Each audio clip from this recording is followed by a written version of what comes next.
इस साल सिनेमा के लिए ऑलरेडी बहुत अच्छा जा रहा था, पर उसमें भी एक फ़िल्म आएगी और ऐसा कुछ कर दिखाएगी, ये तो मेरी 2025 की सिनेमा बकेट लिस्ट में बिल्कुल भी नहीं था। तो चलिए आराम से बात करते हैं। हाय दोस्तों, स्वागत है आपका मेरे channel okay live in cinema पे, जहां हम फिल्मों से जुड़ी हुई बातें किया करते हैं।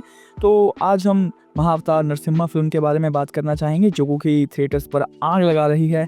मैंने सच में नहीं सोचा था कि इस साल इतना कुछ रिलीज़ हुआ है और इस सब के बीच में एक एनिमेटेड फ़िल्म आएगी और सारी फ़िल्मों को पीछे छोड़ देगी।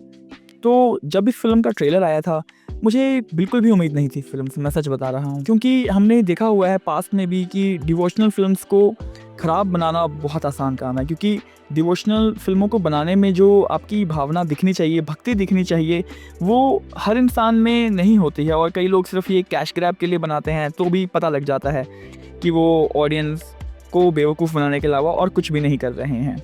और हाल ही के समय में आई काफ़ी सारी डिवोशनल फ़िल्म्स ने भी अच्छा नहीं परफ़ॉर्म किया है। उनमें से ज़्यादातर फ़िल्में जो होती हैं वो कैश ग्रैब ही होती हैं। और मुझे लगता है कि इस कहानी को बताने का सबसे अच्छा तरीका एनिमेशन ही हो सकता था, और एनिमेशन में तो वैसे ही बहुत ज़्यादा सूखा पड़ा हुआ है। तो जब इस फ़िल्म का ट्रेलर आया था, तब मुझे इस फ़िल्म से बहुत ज़्यादा उम्मीदें नहीं थी, क्योंकि एनिमेशन देखने में ठीक ही लग रहा था, पर स्टिल कहीं न कहीं मन में डर था कि कहीं फिर से ये फ़िल्म लोगों की भावना का फ़ायदा उठाने के लिए तो नहीं आई है सिर्फ़। हालाँकि मैं इस बात से खुश था कि होमबाले फ़िल्म्स जैसा प्रोडक्शन हाउस एनिमेशन फ़िल्म को आगे बढ़ा रहा है, क्योंकि ऑलरेडी हम सब जानते हैं कि एनिमेशन फ़िल्मों का क्या सीन है इंडिया में। और जो एनिमेशन फ़िल्में बनती भी हैं, उसके अंदर या तो एनिमेशन बहुत ख़राब होती है और स्टोरी ठीक-ठीक होती है, या फिर एनिमेशन तो ठीक होता है लेकिन स्टोरी बिल्कुल भी अच्छी नहीं होती है। और अगर वो बच्चों के लिए भी बना रहे हैं फ़िल्में, तो वो बच्चों के लिए तो बिल्कुल भी नहीं होती है।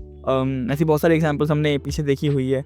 तो इन सब को लेकर मैं थोड़ा-सा डाउटफुल था कि ये फ़िल्म कैसी निकलेगी। और जब मुझे पता लगा कि इस्कॉन भी इसके साथ जुड़ा हुआ है, तब मुझे लगा कि हाँ, शायद ये फ़िल्म अच्छी हो सकती है। और रिलीज़ के बाद जो लोगों का रिसेप्शन आया, मतलब वो तो काफ़ी माइंड ब्लोइंग था। मैंने इतना तो नहीं एक्सपेक्ट किया था कि इतनी चलेगी। मुझे लगा था कि अगर अच्छी भी होगी तो फिर भी कितने ही दिन चल जाएगी, हफ़्ते से ज़्यादा तो नहीं ही टिक पाएगी। पर फिर भी इस फ़िल्म ने जो करके दिखाया वो मतलब बिल्कुल माइंड ब्लोइंग है। आप मानेंगे नहीं, मैं 2 हफ़्तों से कोशिश कर रहा था इस फ़िल्म की टिकट लेने के लिए, पर मुझे टिकट नहीं मिल रही थी, और आज फाइनली जाके मुझे टिकट मिली, तब मैं ये फ़िल्म देख पा रहा हूँ। इवन कुछ शहरों में जहाँ मुझे लगा था कि यहाँ तो बिल्कुल भी नहीं फ़िल्म चलेगी, वहाँ पर भी मेरे दोस्तों ने बताया कि ये फ़िल्म हाउसफुल जा रही है, जो कि अपने आप में ही बहुत ही एक शानदार बात है। आज भी जब मैं ये फ़िल्म देखने गया, तो बहुत सारे पेरेंट्स अपने बच्चों को लेकर आए थे और बच्चे काफ़ी एक्साइटेड थे फ़िल्म को देखकर। और उन बच्चों के रिएक्शन देखकर ही मुझे समझ में आया कि क्यों मेकर्स ने भक्त प्रहलाद जी की कहानी सुनाना ही सबसे ज़रूरी समझा सबसे पहले। क्योंकि ट्रेलर के समय भी मैं ये सोच रहा था कि अगर आपको हमारे पुराणों पे फ़िल्म बनानी भी है, तो आपने भक्त प्रहलाद की ही कहानी को क्यों चुना? लेकिन फ़िल्म देखते हुए मैं समझ गया था कि ये बहुत ही एक स्मार्ट डिसीज़न था, मैं कहूँगा। क्योंकि मान लीजिए अभी हमारे इंडिया में ये समझा जाता है कि जो एनिमेशन फ़िल्में हैं वो सिर्फ़ बच्चों के लिए ही होती हैं। और वैसे टाइम पर अगर हम एक ऐसी फ़िल्म बनाएँ जिसके अंदर जो लीड कैरेक्टर है वो एक बच्चा ही हो, और हम एक बच्चे के पर्सपेक्टिव के थ्रू ये दिखा सकें कि भगवान की भक्ति में कितनी शक्ति है, कि अगर हम सच्चे मन से भगवान को पुकारें तो वो भी हमसे दूर नहीं रह सकते हैं, वो भी हमारे पास ज़रूर आएँगे, और हमें जब भी उनकी ज़रूरत पड़े तो वो हमारी रक्षा करने ज़रूर आएँगे। आजकल बच्चों को ये समझाना बहुत ज़रूरी है, और मुझे लगता है कि इस कहानी के अलावा कोई और कहानी ऐसी नहीं हो सकती थी जो कि बच्चों को मोटिवेट करे। आप मानेंगे नहीं, थिएटर में बहुत सारे बच्चे थे जो बहुत खुश हो रहे थे। जब श्री विष्णु जी नरसिम्हा अवतार में प्रकट होते हैं, तो बच्चे चिल्ला रहे थे थिएटर में, और मुझे बहुत अच्छा लगा। और मूवी ने मुझे काफ़ी खुश किया। शुरू में तो जो ओपनिंग सीक्वेंस है, या आप कह लीजिए फर्स्ट एक्ट है, वहाँ पर एनिमेशन बहुत ही अजीब-सी थी, आई डोंट नो, थोड़ी वॉन्की सी थी। पर मैं समझ रहा था कि फ़िल्म का बजट बहुत कम है, तो बहुत ज़्यादा अच्छी एनिमेशन मुझे एक्सपेक्ट नहीं करनी चाहिए। मैं गलत हूँ अगर मैं ऐसा कर रहा हूँ तो। पर एक बार जब पहली बार विष्णु जी के हमें दर्शन करवाए जाते हैं कहानी के अंदर, जहाँ से उनका पार्ट शुरू होता है, वहाँ से आगे तो मैं बिल्कुल कहानी में गुम हो गया। उसके बाद मैंने कोई ध्यान नहीं दिया कि एनिमेशन अच्छा है, नहीं है। हालाँकि बीच-बीच में मैं ध्यान दे रहा था, पर वो इतना नोटिसेबल नहीं था। ये फ़िल्म भी उन सभी एग्ज़ाम्पल्स में से एक है, जहाँ पर आप कह सकते हो कि अगर आपकी कहानी बहुत अच्छी है, तो आपकी अगर बाकी कमियाँ थोड़ी बहुत ऊपर-नीचे भी हो ना, तो लोग उनको नज़रअंदाज कर देते हैं। क्योंकि इस फ़िल्म को देखते हुए बहुत सारी जगहों पे मुझे ऐसा लग रहा था कि शायद टेक्निकली वो यहाँ कुछ अच्छा कर सकते थे, यहाँ इसको ऐसे डील किया जा सकता था। पर फिर मैंने देखा कि नहीं, वो इतनी बड़ी कमियाँ नहीं है, क्योंकि जो राइटिंग है फ़िल्म की वो बहुत अच्छी है। मैं यहाँ पे मेंशन करना चाहूँगा कि जैसे कि ये एक डिवोशनल फ़िल्म है। इससे पहले जो मैंने बहुत अच्छी एक डिवोशनल फ़िल्म देखी होगी 3D में, वो चार साहिबज़ादे हैं। 2014 और 2016 में आई हुई ये 2 पार्ट मूवी है। सबको रिकमेंड करूँगा कि सभी मूवीज़ जाके ज़रूर देखें, क्योंकि मुझे लगता है कि वो मूवी एक बहुत अच्छी एग्ज़ाम्पल है कि कैसे आप एक डिवोशनल मूवी बना सकते हैं, उसकी प्योर भक्ति के साथ में, ताकि लोग उससे कनेक्ट हों और मुझे लगता है कि उस मूवी की राइटिंग बहुत अच्छी है। मैं एक हिस्टोरियन नहीं हूँ जो कमेंट करे कि उसकी हिस्ट्री कितनी एक्यूरेट है या नहीं, पर जो वो फिल्म मैसेज पहुंचाना चाहती है वो अपने ऑडियंस को वो क्लियरली कम्युनिकेट कर देती है। आप अगर उस फिल्म को देखेंगे, चाहे आपको सिख इतिहास के बारे में ज़्यादा पता हो या ना पता हो, आपको फिर भी उससे काफ़ी कुछ जानने के लिए मिलेगा।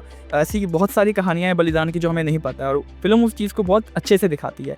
10 साल के बाद जब हम ये फिल्म देख रहे हैं, तब मुझे वो सेम फीलिंग आई कि हाँ, इसमें भी जिस भक्ति से इस कहानी को बताया गया है वो आपको स्क्रीन पे दिखता है कि हाँ, जिसने ये फिल्म बनाई है वो इस कहानी को अच्छे से समझता है। उन्होंने अलग अलग जगहों से कहानी पढ़ी है और समझा है कहानी को, उसकी मूल भावना को समझा है, तब वे ये फिल्म बना रहे हैं।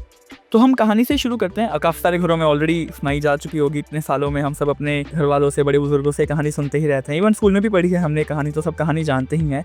मुझे लगता है कि वो सब चीज़ें पता होने के बावजूद भी फिल्म बहुत अच्छे से अपनी कहानी पे होल्ड बना के रखती है। मतलब 2.5 घंटे की फिल्म है ये, और शायद 2 घंटे में एक भी बार मैंने मेरा फ़ोन या कुछ भी नहीं चेक किया होगा। मैं यूजुअली नहीं ही करता हूँ, और पर मैं फ़िल्म में पूरा ऐसे इन्वॉल्व था। मुझे ऐसा लगा कि जैसे मैं भी उस वर्ल्ड का पार्ट हूँ। मुझे फ़िल्म देखते हुए ऐसा लग रहा था, और फ़िल्म के कैरेक्टर्स इतने अच्छे हैं, आप मानेंगे नहीं। सच में कुछ-कुछ सीनों में तो मेरी आँखों में आँसू आ गए थे, ख़ास करके भक्त प्रहलाद जी के सीन्स पे। और मतलब उनकी डायलॉग डिलीवरी एक बच्चे के समान ही है। मतलब kudos to the voice artist जिन्होंने उनकी आवाज़ दी है। बहुत ही सुंदर आवाज़ है, और जिस इनोसेंस से वो डायलॉग बोलते हैं वो भी मतलब आपका दिल मोह लेंगी। जब वो रोते हैं तो आप भी उनके साथ वो दर्द फ़ील कर पाते हो। जब वो भगवान को पुकारते हैं यार, मतलब वो जो एक सीन था ना, वो तो बहुत ही इमोशनल कर दिया था उस सीन ने तो मुझे। उसके अलावा बाकियों की वॉइस डबिंग भी बहुत अच्छी है।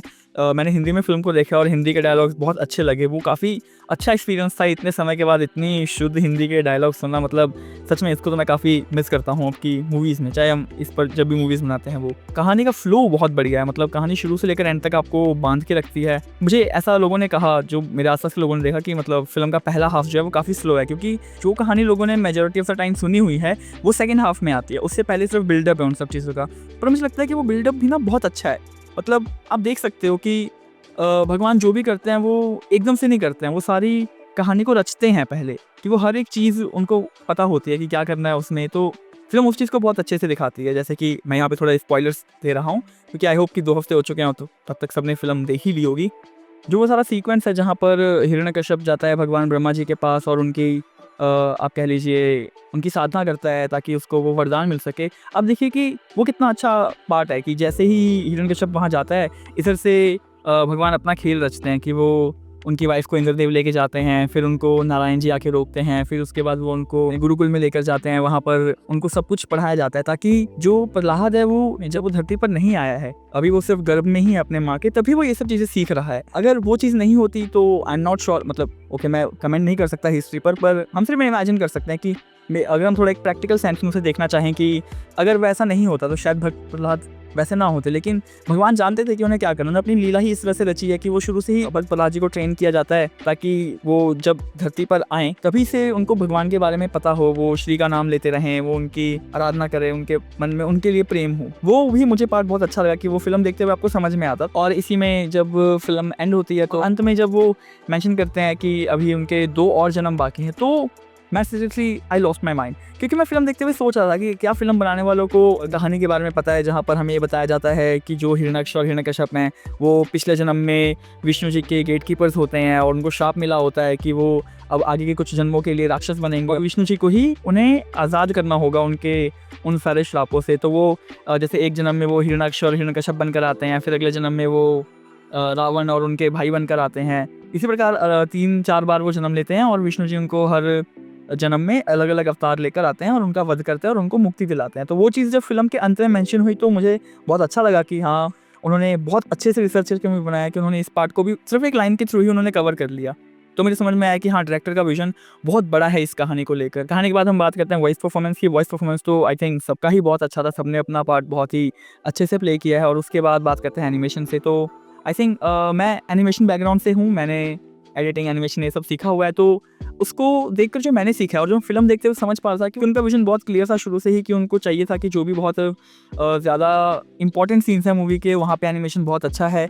और जो थोड़े कम इंपॉर्टेंट सीन्स हैं या फिर जहाँ पे आपको बहुत ज़्यादा ऐसे इफेक्ट्स वगैरह दिखाने की ज़रूरत नहीं है, वहाँ एनिमेशन की क्वालिटी थोड़ी डाउन है। इवन एनिमेशन की मैं कहूँगा ओवरऑल रेजोल्यूशन भी मुझे उनका कम लग रहा था, क्योंकि चाहे आप ओपनिंग सीन ले लीजिए जहाँ पर हमें दीदी के बारे में बताया जाता है कि सीक्वेंस है सारा शुरू का उनके हिरण्याक्ष और हिरण्यकश्यप के जन्म से पहले का, वहाँ पे आप देख सकते हैं एनिमेशन में बहुत ज़्यादा नॉइस और पता लगता है कि जैसे वो काफ़ी लो रेजोल्यूशन एनिमेशन है।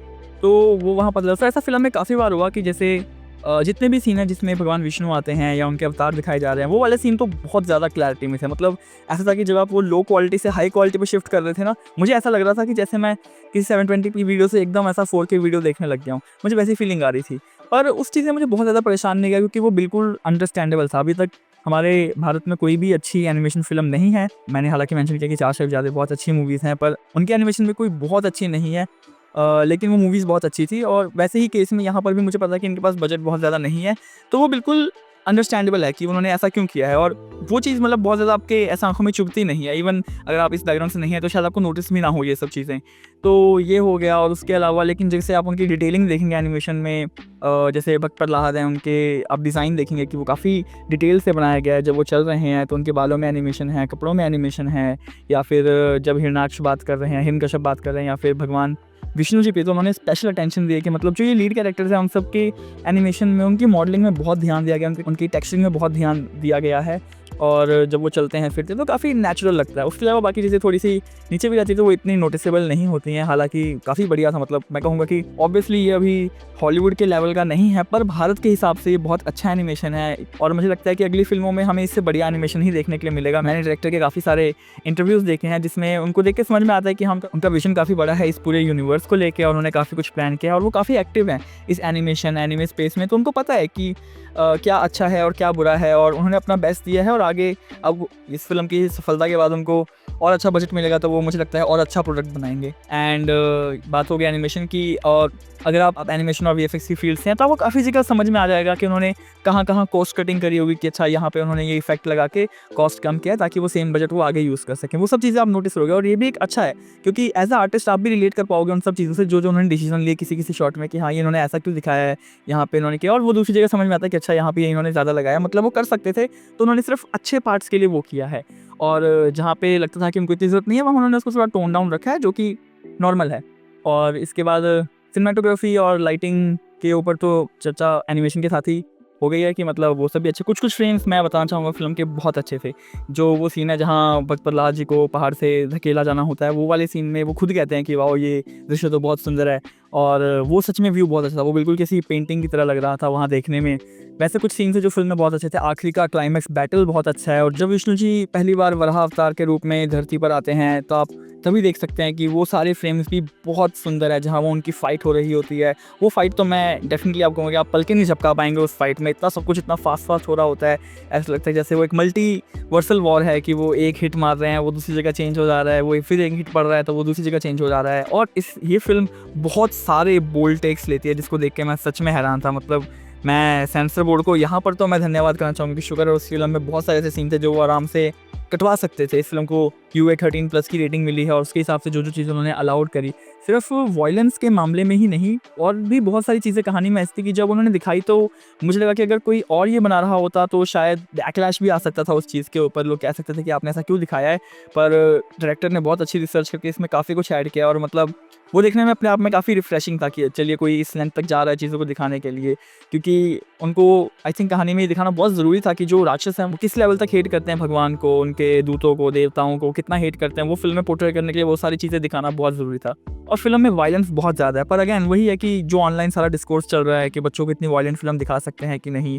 मैं सोचा था फिल्म देखते हुए कि भक्त प्रहलाद भी तो ये सब कुछ उसी समय होते हुए देख रहे हैं, वो सब देख रहे हैं, तो वो भी एक बच्चे हैं, तो बच्चे क्यों नहीं देख सकते। बच्चों को ये जानना ज़रूरी है कि क्या हुआ था उस समय, और क्या होगा ऐसे इंसान का जो भगवान के भक्त को दर्द पहुंचाने की सोचेगा, या फिर वो भगवान को ही चैलेंज करेगा। ऐसा क्या होगा लोगों का, वो उनको दिखाना बहुत ज़रूरी था, जो कि मुझे लगता है कि ठीक है, बहुत ज़्यादा इशू नहीं है। हालांकि मैं स्टिल कहूँगा कि फिल्म का म्यूज़िक बहुत लाउड था, जो हो सकता है बच्चों के लिए इशू होगा। कि मैंने थिएटर में देखा जो कि बच्चे आए हुए थे एज ऑडियंस, उनमें से कुछ बच्चों ने अपने कान कवर कर लिए थे क्योंकि म्यूज़िक बहुत ज़्यादा लाउड था, तो उस पर मुझे लगता है थोड़ा सा कंट्रोल किया जा सकता था। हालांकि मासिक ट्रीटमेंट के लिए वो ज़रूरी था, इट्स जस्ट कि बस उसका वॉल्यूम थोड़ा सा कम हो जाता तो आई थिंक अच्छा रहता। और लाइटिंग की बात करूँ तो हाँ, अच्छा है कि फिल्म बहुत ऐसे फ्लैट नहीं लगती, ऐसा नहीं लगता कि सिर्फ रेंडर करके उन्होंने फिल्म डाल दी है, उस पर कोई ग्रेडिंग या कुछ नहीं किया है। वो आपको समझ में आता है फिल्म देखते कि उन्होंने उस पार्ट पर भी मेहनत करी है। इवन कहीं पे ऐसे डल लाइटिंग नहीं है, शैडोज़ दिख रही हैं आपको पता लग रहा है कि इंसान कहाँ से कहाँ तक चल कर आ रहा है। फिल्म में लॉन्ग टेक्स है, काफ़ी कैमरा रोटेट होता है, तो आपको एक डेप्थ का अंदाज़ा हो जाता है। ऐसा नहीं लगता कि मतलब बहुत फ्लैट सीन है, ऐसा कुछ नहीं है। म्यूज़िक के बारे में मैं कहूँगा कि म्यूज़िक बहुत अच्छा है। फिल्म में जो हिंदी डबिंग हुई है, फिल्म में जो हिंदी में गज़न है या गाने कह लीजिए आप उनको, वो बहुत ही अच्छे हैं, उनके लिरिक्स बहुत बढ़िया हैं। इवन बैकग्राउंड स्कोर भी बहुत अच्छा है। वो मतलब बिल्कुल आपको ऐसा एड्रेनलिन रश देगा जब जितने भी फाइट सीन्स होंगे उसके अंदर, आखिर में तो आप पूरे ऐसे पंप हो जाएंगे उस पूरे आखिरी के फाइट सीक्वेंस के लिए। वहाँ पे जो कुछ भी हो रहा होता है वो देखने में प्योर गूज़बम्प्स है। वो अंत के सीन में जो नरसिम्हा अवतार जब आते हैं, उनका गुस्सा होता है वो क्लियरली स्क्रीन पर देखा जा सकता है, और वो म्यूज़िक के साथ और हाइटन हो जाता है। तो आपको समझ में आता है कि वो सब कहाँ से आ रहा है। और आखिरी में तो मतलब प्योर सिनेमा था वो, क्या कहें उसके बारे में। एक छोटी सी एक निटपिक पॉइंट है कि फिल्म में जितनी भी जगहों पे टेक्स्ट ऐड किए गए हैं वो बहुत अब्रप्ट लगते हैं। जैसे कि जो लोग ग्राफिक डिज़ाइन की फील्ड से हैं उन सबको पता होगा कि हमें सेफ स्पेस रखना होता है कि टेक्स्ट एक सर्टेन जगह तक ही आना चाहिए, उससे बाहर हो जाता है तो बहुत ज़्यादा कोने पे हो जाता है, फिर आपको देखने में भी थोड़ा सा अजीब लगता है। तो फिल्म में जितनी भी जगहों पर ऑन स्क्रीन टेक्स्ट आता है वो सबकी प्लेसमेंट बहुत अजीब सी थी।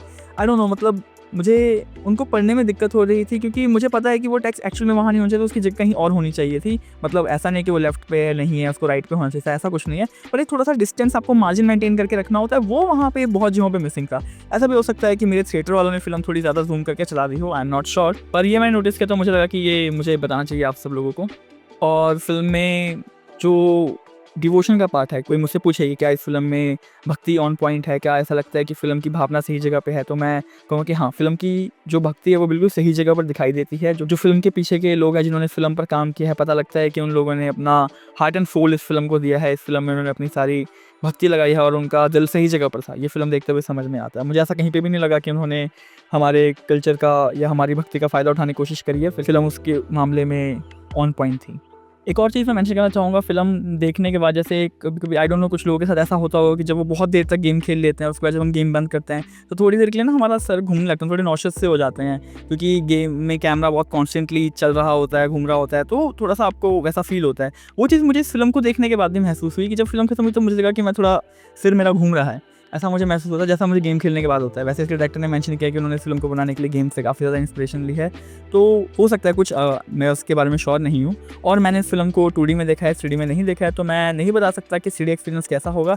2D में हालाँकि फ़िल्म बहुत अच्छी लग रही थी, और फ़िल्म की एडिटिंग भी मैं कहूँगा कि बहुत बढ़िया थी। कुछ-कुछ जगहों पे सिर्फ पूरी फ़िल्म में एक जगह था जहाँ वो कट मुझे बहुत अब्रप्ट लगा, लेकिन बाकी सारी जगहों पे कुछ-कुछ जगहों पे ट्रांजिशंस बहुत अच्छे थे, जो कि मैं सच में इस फ़िल्म से एक्सपेक्ट नहीं कर रहा था। क्योंकि ये पहली फ़िल्म है तो हो सकता है कि आप सेफ खेलना चाहो, कुछ-कुछ चीज़ें अवॉइड करो, पर नहीं, मतलब huge shout out to Ashwin sir, उन्होंने बहुत बढ़िया काम किया। कुछ-कुछ शॉट्स तो सच में बहुत अच्छे थे, जहाँ पे जो ट्रांजिशन शॉट्स हैं, एक शॉट है प्रहलाद जी का जिसमें वो आउटडोर शॉट से इंडोर में ट्रांजिशन होता है, वो ट्रांजिशन सिर्फ उनके फेस के थ्रू होता है, वो बहुत अच्छा शॉट था। और भी कुछ जगहों पे कट्स थे जो बहुत ही स्मार्टली प्लेस किए गए थे, तो वो मुझे बहुत अच्छा लगा। फिल्म देखने के बाद तो ये बिल्कुल क्लियर है कि इस फिल्म को जो प्यार मिल रहा है वो बिल्कुल वर्थ इट है। मैं तो आप सबको भी सजेस्ट करूंगा कि अगर आपने अभी तक ये फिल्म नहीं देखी है और आप किसी वजह से इस फिल्म को देखना अवॉइड करें तो प्लीज़ जाके देखिए।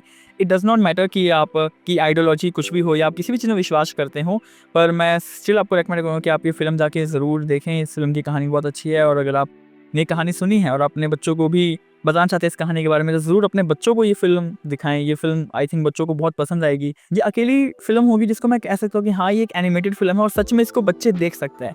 क्योंकि जो पुरानी फ़िल्में हैं जैसे कि रोड साइड रोमियो थी या दिल्ली सफारी थी, इनको कहा जाता है कि ये बच्चों की फ़िल्म है, पर उस फ़िल्म में कुछ-कुछ एलिमेंट्स ऐसे हैं जो जिनको देखकर लगता है कि नहीं, बच्चों को दिखाने जैसी फ़िल्में तो वो नहीं थी। कुछ-कुछ एलिमेंट्स उन फ़िल्मों के बिल्कुल भी किड फ्रेंडली तो नहीं थे, पर ये फ़िल्म शुरू से लेकर आखिर तक बिल्कुल किड फ्रेंडली है। आप उसको अपने बच्चों के साथ देखिए, बच्चे अपने पेरेंट्स के साथ देखो, आपको इस फ़िल्म को देखने में कोई दिक्कत नहीं होने वाली है। और बात रही रेटिंग की, तो मैं हर फ़िल्म को रेटिंग देता हूँ, पर इस फ़िल्म को रेटिंग देना मैं सही नहीं समझता हूँ। इस फ़िल्म में मुझे जो अच्छा लगा, जो बुरा लगा, मैंने आपको बता दिया। ओवरऑल ये फ़िल्म बहुत बढ़िया है। मुझे आशा करता हूँ कि अश्विन जी इस सफलता के बाद और अच्छी-अच्छी फ़िल्में बनाएँ और इस यूनिवर्स में जो आगे की फ़िल्में हैं वो इससे कई गुना ज़्यादा अच्छी हों और ऐसा ही सिनेमा हमें देखने के लिए मिलता रहे। तो बस ये फ़िल्म को लेके मेरा ओवरऑल ओपिनियन था। अगर आपने फ़िल्म देख लिया तो प्लीज़ मुझे कमेंट सेक्शन में ज़रूर बताइएगा कि आपको ये फ़िल्म कैसी लगी। अगर आपको मेरा रिव्यू अच्छा लगा तो वीडियो को लाइक और चैनल को सब्सक्राइब ज़रूर करिएगा। हम मिलेंगे अगले हफ्ते कूली के रिव्यू के साथ, और बीच में मैं आता रहूँगा और भी फ़िल्मों की रिकमेंडेशंस और रिव्यूज़ के साथ। तो शुक्रिया ये वीडियो को यहाँ तक देखने के लिए, और आपसे मिलता हूँ मैं अगले वीडियो में। Bye bye.